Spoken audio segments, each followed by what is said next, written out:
The swine industry is facing a growing problem. When it comes to swine diets, it's easy to overlook the nutritional requirements or cut back on reaching nutritional requirements to save money. Nutrition is relevant to the swine industry due to the importance of a proper diet to ensure maintenance and growth.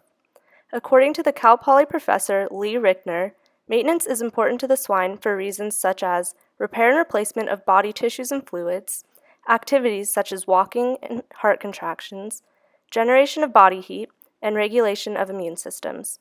Lee also says that growth is important to the swine for reasons of production of body tissues, organs, fluids, and fluid components. Giving swine the correct diet is crucial to balance these needs for both maintenance and growth. Depending on the facility and what the swine will be used for, changes the nutrition requirements. There are several nutrients that are needed in the swine diet, a very influential one being protein. There are problems found in the swine diet with lack of protein due to the high prices of protein supplements. The most important aspect of protein in the diet is lysine, one of the 10 essential amino acids. Lysine deficiency can lead to problems in swine production, such as lower levels of average daily gain and reduced reproductive performance. The issues seen from lysine deficiency begins in reproduction. According to the article Protein Nutrition of Gestating Sows amino acid requirements should be geared towards the growth of protein rather than that of fat. Amino acids are also needed by lactating sows in order to increase milk production. The increase in feeds during lactation also results in a shorter wean to estrus ratio. When it comes to reproduction, amino acids are an essential aspect for their diet. Along with increasing reproductive performance, lysine also increases average daily gain. Average daily gain is important because it allows you to monitor the pig. If you know how much your pig is gaining every day and you have a goal weight for them to be, you can calculate the amount of days it will take until the pig can be sold to market or can be used for reproduction. This helps with efficient pig flow, and as long as you have efficient and consistent average daily gain, you will lower the costs for producers and in turn lower the cost for consumers. Proper protein consumption largely affects the pork consumer because it directly relates to meat quality. The reason for this is because when pigs are fed low crude protein diets without amino acid supplementation, they produce low quality carcasses.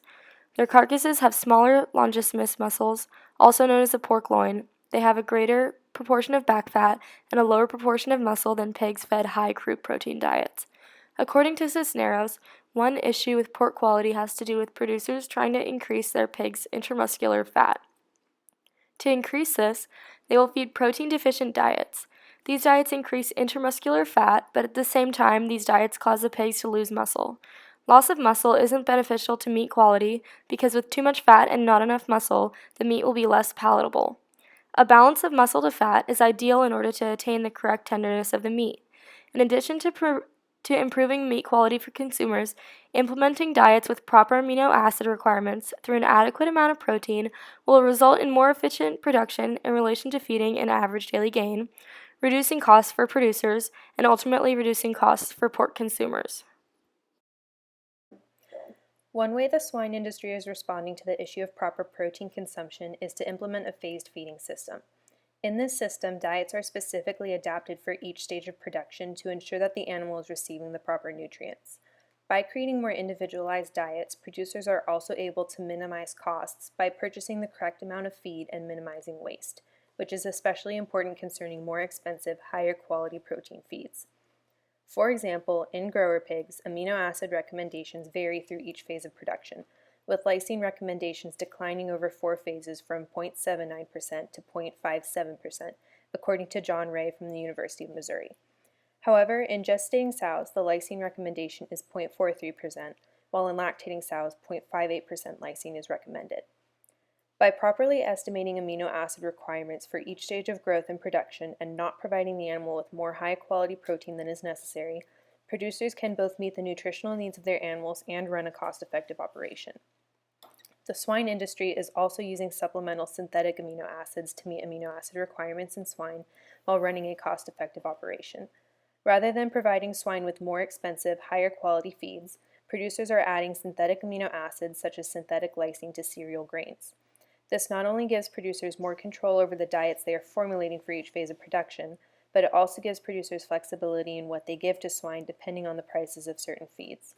For example, according to Ray, a 44% soybean meal is sufficient in providing swine with the amino acids they need, but a cereal diet plus supplemental synthetic lysine can be implemented in the event that soybean meal becomes more expensive.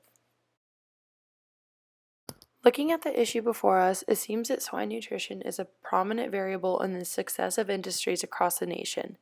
Nutrition is needed to improve characteristics such as their average daily gain and being smooth muscled, as well as ensuring they receive proper nutrients during lactation.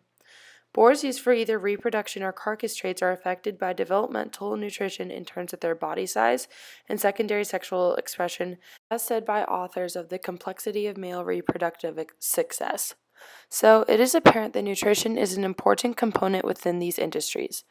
A new technological advancement has been introduced in order to alleviate the struggles with finding individual nutritional needs for swine. This system is a computerized mechanism that takes into account variables that contribute to nutritional needs, such as average daily gain, back fat, weight, period in gestation, and others.